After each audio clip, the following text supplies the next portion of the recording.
ഏതോ വിളിക്കാത്ത കല്യാണത്തിനോ ബിരിയാണി കഴിച്ചിട്ട് വന്നിരിക്കുന്നു. ഓ, വിളിക്കാത്തല്ലേണോ എന്നെ വിളിച്ചത്? ഇവിടുത്തെ അറബി എന്നെ വിളിച്ചത് തന്നെ. അറിയാതെ നിന്റെ അളിയനാടാ നിന്നെ കല്യാണത്തിന് വിളിക്കാൻ വേണ്ടിട്ട്. അതല്ലെന്ന്, അറബി എന്നെ വിളിച്ച് ഇവിടെ വാടാ വന്ന് കഴിച്ചിട്ട് പോകാൻ പറഞ്ഞു.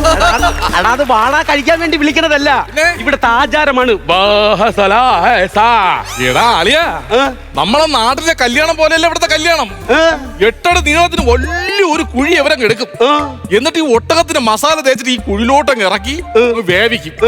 ഇതെടുത്ത് കരയിൽ വെച്ചിട്ട് ഈ അറബികാരൻ എല്ലാം കൂടെ കറങ്ങിരും തിന്നോടാളിയാ. അപ്പൊ എങ്ങനെ കറങ്ങി തിരിഞ്ഞു പോയാലും ഒട്ടക അവസാനം കുടിക്കകത്ത് തന്നെ വരും.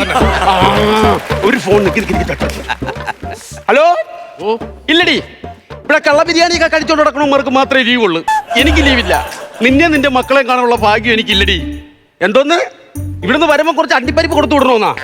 കുണ്ടറ അണ്ടി ആഫീസിൽ അണ്ടി വറക്കാൻ നിൽക്കേണ്ട നിന്റെ അനിയൻ എന്തിനടി അണ്ടിപ്പരിപ്പ്? അവിടെ അല്ലേ അവൻ നിൽക്കുന്നത്? ഒരു കാര്യം ഞാൻ പറഞ്ഞേക്കാം, ഞാൻ അങ്ങോട്ട് വരുമ്പോ എന്റെ മുമ്പിലാണ് അവൻ വന്ന് നിന്ന ആദ്യം അവന്റെ 32 പല്ലു അടിച്ച് ഞാൻ തറയിലിടും. പിന്നെ അവൻ അണ്ടിപ്പരിപ്പിനുണ്ടെന്ന് എനിക്കൊന്ന് കാണണമല്ലോ. അല്ല പിന്നെ എനിക്കറിയാൻ വേണ്ടിട്ട് ചോദിക്കുക, നിനക്ക് വർഷാവർഷം ലീവ് കിട്ടും, എനിക്ക് മാത്രം കിട്ടില്ല. അത് എങ്ങനെയാടാ? എടാ അലി, അതൊക്കെ ഒരു ടെക്നിക്കാണ്. ഞാൻ ആദ്യം ലീവ് ചോദിച്ച എങ്ങനെയെന്ന് അറിയാമോ? ഞാൻ പറഞ്ഞ അറബി, എന്റെ ചേട്ടന് ദിനം പ്രതി തല വളർന്നുകൊണ്ടിരിക്കുന്ന ഒരു അസുഖമുണ്ട്, അതുകൊണ്ട് എനിക്ക് ലീവ് കിട്ടണമെന്ന്. അറബി വിശ്വസിച്ചില്ല. അപ്പൊ നീ എന്ത് ചെയ്ത്? ഞാൻ രാവണന്റെ ഫോട്ടോ എടുത്ത് കാണിച്ചു കൊടുത്ത് അപ്പൊ തന്നെ എനിക്ക് ലീവ് അടിക്കണം. അങ്ങനെയാണെങ്കിൽ ആ ഫോട്ടോ എനിക്കൂടെ താടാ, അറബീനെ ഒന്ന് കാണിക്കേ. അയ്യോ, അത് ഇനി നടക്കൂല. അത് ഈ കഴിഞ്ഞ ഓണാഘോഷത്തിന് ഈ രാവണന്റെ ഒരു ഘോഷയാത്ര ഇവിടെ ഉണ്ടായിരുന്നു. അപ്പൊ ഇത് അറബി കണ്ട് എന്നെ ഫോൺ വിളിച്ചിട്ട് പറയണ്, എടേ നിന്റെ ചേട്ടൻ ദാ ഇവിടെ ദുബായ് റോഡിൽ കൂടെ നടന്നുകൊണ്ട് പോണം. പക്ഷേ അറബിക്ക് സ്നേഹമുള്ളോണ്ട് ഒരു 10 ടൈർ അവൻ തന്നു. അതിന് എന്റെ ചേട്ടന്റെ തലയെ തയ്ച്ചു കൊടുക്കാൻ പറഞ്ഞു. എനിക്ക് വയ്യ. ഈ ഇവിടെ കൊണ്ട് ഈ ദുരന്ത ഭൂമിയിൽ നമ്മളെ കൊണ്ടിട്ട് ആ വിജയൻ, അത്തർ വിജയൻ, അപ്പൊ ഒറ്റ ഒരുത്തൻ കാരണമാണ് നമ്മളിവിടെ കൊണ്ടാക്കിയത്. പിന്നെ അല്ലാതെ എന്റെ അടുത്ത് അവൻ പറഞ്ഞ എന്താണെന്ന് അറിയാമോ? നിനക്ക് മുർജൻ ഖലീഫയുടെ മുകളിൽ മാനേജരായിട്ടാണ് ജോലി എന്ന്. എന്നിട്ട് ജോലി താണ്ടാണ് ഈ മണി ഭൂമിയിലും. എടാ, എന്റെ അടുത്ത് പറഞ്ഞ എന്താണെന്ന് അറിയാമോ? ഷുഗർ ഫാക്ടറി ജോലി മേടിച്ചതെന്ന് പറഞ്ഞാൽ എന്നെ കൊണ്ടുവന്ന് അറിയാമോ? എന്നെ പറ്റിച്ച ഒരു കാര്യം ഞാൻ പറയളിയാ, നമ്മുടെ മുമ്പിൽ എന്തെങ്കിലും വിജയം വന്ന് പെട്ട ഫസ്റ്റ് ഞാനായിരിക്കും. ഞാൻ ഫസ്റ്റ് ഇടിക്കും. ഫസ്റ്റ് ഞാനായിരിക്കും. ഫസ്റ്റ് അവന്റെ മൂക്കിൽ ഞാൻ ഇടിക്കും. ഞാൻ ഇടിക്കും. എടാ, എനിക്ക് അടിക്കാൻ അവസരം എന്താണ്? ഞാൻ മൂക്കിൽ ഇടിക്കട്ടെ. ആ പഴയ കഥയാണ് പറഞ്ഞുകൊണ്ടിരിക്കുന്നത്. കഥ എന്താ അനിയന്മാരെ ഇവിടെ ഒരു ബഹളം? നമ്മൾ ഒരു ജോലിക്കൊന്നും പറഞ്ഞ് കൊണ്ടുവന്നിട്ട് താണ്ട് ഇപ്പൊ ഈന്തപ്പനെ കയറി ഈന്തപ്പഴം അവിടെ നെഞ്ചൊരഞ്ഞാണ് കയറി ഞാൻ ഈന്തപ്പഴം പറിക്കുന്നത്. നിങ്ങൾക്ക് എന്ത് ജോലിയെന്നും പറഞ്ഞാ കൊണ്ടുവന്നേ? മുറിച്ചിക്കൽ ഇവിടെ മുകളിൽ മാനേജരായിട്ട് തേഞ്ഞു വന്നേ. ദേണ്ട അവിടെ ഇരുന്ന് ഒട്ടകത്തിന്റെ ചാണകം വരുന്ന ഒരാളെ കണ്ടോ? അദ്ദേഹത്തിനെ ചീഫ് മിനിസ്റ്റർ ആക്കാന്നും പറഞ്ഞ ഒരാൾ ഇവിടെ കൊണ്ടാക്കി. നിങ്ങൾക്ക് ഒന്നുമില്ലെങ്കിൽ ആ ഈന്തപ്പഴം പറിച്ചെങ്കിൽ നിന്നൂടെ വിശക്കുമ്പോ ആ ചീഫ് മിനിസ്റ്റർ എന്തോ ചെയ്യും? എനിക്കും പറയാനുണ്ട്. എന്താ? എന്നെ ഷുഗർ ഫാക്ടറി ജോലി മേടിച്ചതാന്ന് പറഞ്ഞാൽ എന്നെ പറ്റിച്ച് ഇവിടെ കൊണ്ടുവന്നത്. എടോ, IG ആണോ ഈ പാത്രം കൊണ്ട് നടക്കുന്നത്? ഈ ശബ്ദം കേട്ടിട്ട് എവിടെയോ കേട്ടൊരു ശബ്ദം കണക്ക്. എടാ, എനിക്ക് തോന്നിയടേ.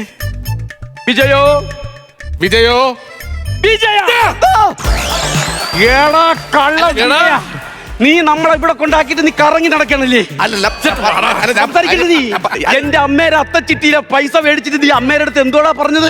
എനിക്ക് മുർജിൻ ഖലീഫയുടെ മുകളിൽ മാനേജരായിട്ട് ജോലി മേടിച്ചു തരാത്. ജോലി മേടിച്ച് ഇടിക്കണമെങ്കിൽ ഇൻസ്റ്റാൾമെന്റ് ആയിട്ട് ഇടിക്കാവൂ. അതിന് ഒരുമിച്ച് എടുത്ത് ഇടിച്ചു കഴിഞ്ഞാൽ ഞാൻ ചത്തുപോയില്ലേ? പക്ഷെ നമ്മളാരെയും കഷ്ടപ്പാട്, നമ്മളാണ് ഇവിടെ കിടന്ന് മൊത്തം നിങ്ങളുടെ കഷ്ടപ്പാട്. എന്തോ കഷ്ടപ്പാട്? എന്റെ കഷ്ടപ്പാടാണ് കഷ്ടപ്പാട്. ഒരുപാട് കഷ്ടപ്പെട്ടില്ലേ?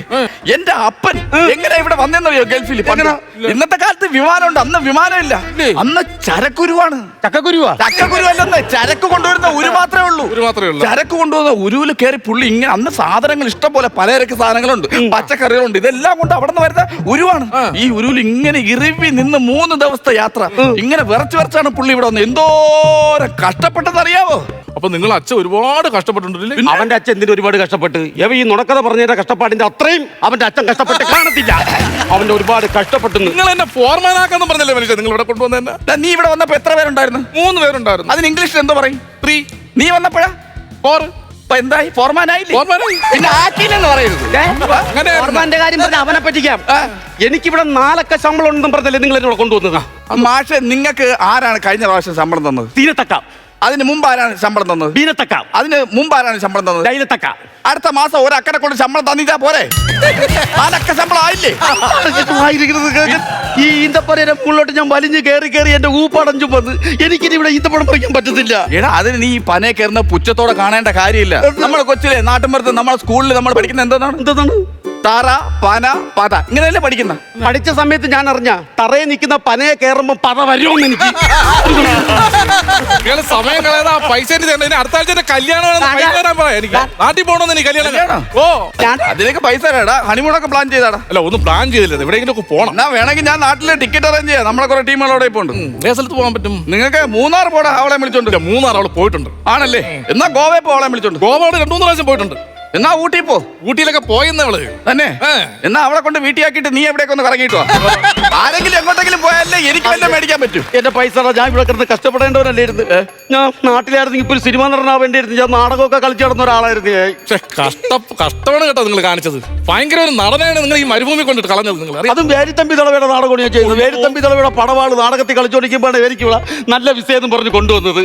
അതിൽ ഞാൻ വന്ന് നാട്ടുകാരെ മുമ്പ് ചെന്ന് പറയും, இந்த வேலித்தொழிம்பு பட்டு ஃப்ரீஸ்திரையில் வந்தாரைத்து எந்த வாளாலெடுத்து அந்த வேறு தம்பி தளவே. ഇത് ആരാണ് ഈ വിസ എടുത്ത് തന്ന? ആരാണ് അവിടെ എനിക്ക് പൈസ അയച്ചു തന്ന ആള്? കരയോഗ കമ്മിറ്റിക്കാരും പിന്നെ നമ്മളെ നാട്ടുകാരും. ആ ഈ പടവാൾ അവിടെ ഇരുന്നാ പടവാള് മുറിയണം. ഞാൻ വേറെ കാര്യം പറയട്ടെ. ഈ നാട് ശരിയല്ലെന്ന്. എന്ത്? നമ്മൾ വൈകുന്നേരം പണിയെ കഴിഞ്ഞ് നമുക്കൊന്ന് മുറുക്കാൻ വേണ്ടി ഒരു പെട്ടിക്കടയില്ല, ഒരു കാലിച്ചായ കുടിക്കാൻ ഒരു കടയില്ലെന്ന് ഇവിടെ. എന്തിനേറെ പറയുന്നത് നമ്മുടെ ക്ഷേമം അന്വേഷിക്കാൻ വേണ്ടി ഒരു പഞ്ചായത്ത് മെമ്പർ പോലും ഇവിടെ ഇല്ലെന്ന്. എടാ അത് പഞ്ചായത്ത് മെമ്പർ ഇല്ലാത്ത കാര്യം എന്താണെന്ന് അറിയുമോ? പഞ്ചായത്ത് മെമ്പർ ഉണ്ടെങ്കിൽ ഇവിടെ വാർഡ് വേണം. ഇവിടെ വാർഡ് തിരിക്കാൻ പറ്റോ? നമ്മൾ വാർഡായിട്ട് ഓരോ കുറ്റികൾ അടിച്ചു വെക്കുമ്പോഴും മണ്ഡലിൽ ഒന്ന് മൂടുമ്പിച്ച വാർഡ് അറിയാൻ പറ്റൂല. അല്ലേ വിജയണ്ണ? എന്നെ പറഞ്ഞാ മതി. അന്ന് ആ പൈസ മേടിച്ചിട്ട് പെരുമ്പാവൂർ കൊണ്ട് ഇറക്കിയിട്ട് മുങ്ങിയാ മതിയായിരുന്നു. വെറുതെ ഗൾഫെന്നും പറഞ്ഞ് ഇവിടെ കൊണ്ടാക്കി. നിങ്ങൾക്കൊരു കഷ്ടപ്പാടും ഇല്ലല്ലോ. എന്ത്? നിങ്ങൾ ഇവിടെ കിടന്ന് സൂഹിക്കുക. കഷ്ടപ്പാടില്ലെന്നാ. എനിക്ക് കഷ്ടപ്പാടില്ലെന്ന് മാത്രമേ പറയരുത്. എന്റെ കഷ്ടപ്പാട്. ഞാൻ ഇവിടെ ആദ്യം വന്നപ്പോ എനിക്ക് 3 റിയാലേ ഉള്ളായിരുന്നു. അറിയാമോ? 3 റിയാലേ ഉള്ളായിരുന്നു. എന്നിട്ട് അതിൽ നിന്ന് 1 റിയാല് കൊടുത്ത് ഞാൻ ഒരു കുപ്പീസ് അടിച്ചു. അപ്പൊ ടൂറിയല്ല അതിനല്ലേ ഈ മണലെല്ലാം കൂടെ കിടക്കണം. ഓ അതല്ലെന്ന്. നിങ്ങൾ ബാക്കി വന്ന ടൂറിയൽ എന്ത് ചെയ്തെന്ന്? അത് കൊടുത്ത് അത് ഞാൻ നാട്ടിലേക്ക് അയച്ചറാ. കുറച്ച് നിങ്ങൾ പോകുന്നതിന് മുമ്പ് ഒരു റേഡിയോ എങ്കിലും മേടിച്ചാൽ ഇവിടെ നിന്നും ബോറടിക്കുന്നു. പാട്ട് കേൾക്കാനാണ് ഇതേ ആഗ്രഹത്തോടുകൂടി ഞാൻ ഒരു റേഡിയോ മേടിച്ച് ഈ ഒട്ട കൊടുത്ത് വിഴുങ്ങിന്ന്. അയ്യോ എന്നിട്ട് എന്താ ഇത്? എന്നിട്ട് എന്തോന്ന് തോണ്ടായിരിക്കുന്ന മുഴ കണ്ട? ആ മുഴയെ പിടിക്കുമ്പോ ആകാശവാണിയും തൊടയെ പിടിക്കുമ്പോ FM. അതാണുള്ളത്. അതൊന്നും മേടിക്കരുത്, അതൊന്നും ചെയ്യരുത്. എനിക്ക് ലീവ് കിട്ടും എന്തെങ്കിലും പറഞ്ഞ ഈ വീട്ടാരെന്ന് പറഞ്ഞു കഴിഞ്ഞാൽ ഒന്ന് മനസ്സിലാക്കേണ്ട കാര്യം, നമ്മുടെ കമ്പനിയിലുള്ളത് 2020 പാസ്സാക്കി എന്തോന്ന് അറിയാമോ? നമ്മുടെ ശരീരത്തിന് ആസ്വസ്ഥ്യം വന്ന് വീഴുവാണെങ്കിൽ, നമുക്ക് എന്തെങ്കിലും വന്ന് വീഴുവാണെങ്കിൽ അത് 2022 ആയപ്പം നിർത്തലാക്കി. പിന്നെ 2023 നമ്മുടെ ഈ ഭിന്നശേഷിക്കാർക്ക് ലീവ് അനുവദിച്ചു. അത് കൊള്ളാം, നല്ല കാര്യം. പക്ഷെ അത് 2024 ഒഴിവാക്കി. ഇപ്പൊ 2025 നിയമം എന്ന് പറഞ്ഞു കഴിഞ്ഞാൽ അച്ഛനും അമ്മയ്ക്ക് എന്തെങ്കിലും പറ്റിക്കഴിഞ്ഞാൽ അനുവദിക്കും ലീവ്. അതാണ് കമ്പനി. അച്ഛൻ ഒരു ലോഡ് വിറവ് കീറിയിട്ടിരുന്ന് പഴങ്ങഞ്ഞു കുടിക്കണം. അത് നടപ്പുള്ള വശമല്ല. കുടുംബത്തിന്റെ ജീവിതത്തോടെ നടക്കത്തില്ലെന്നത്. അത് നടക്കത്തില്ല. എനിക്ക് എങ്ങനെയൊന്നും ശരി. അയ്യോ ഒരു കോൾ. അറബിയാ പറ. ആയിക്കോട്ടെ. അറിയാട്ടോ ലീവ് തന്നു. എനിക്ക് നാട്ടിൽ പോകാൻ ലീവ് തന്നു. എന്നിട്ട് ആക്കിക്കൊണ്ടിരിക്കണോടാ. അറബാ പറയണ താങ്ക്സ് പറയടാ. അറബാ പറയണെങ്കിൽ താങ്ക്സ് പറയടാ. ഇംഗ്ലീഷ് ഞാൻ പറഞ്ഞുതരാം, അതുപോലെ പറ. അറബാബ് thank you. God bless you, your family. God bless your family. Your family. Thank you. Arabab. Thank you very much, Arabab. Thank you very much, Arabab.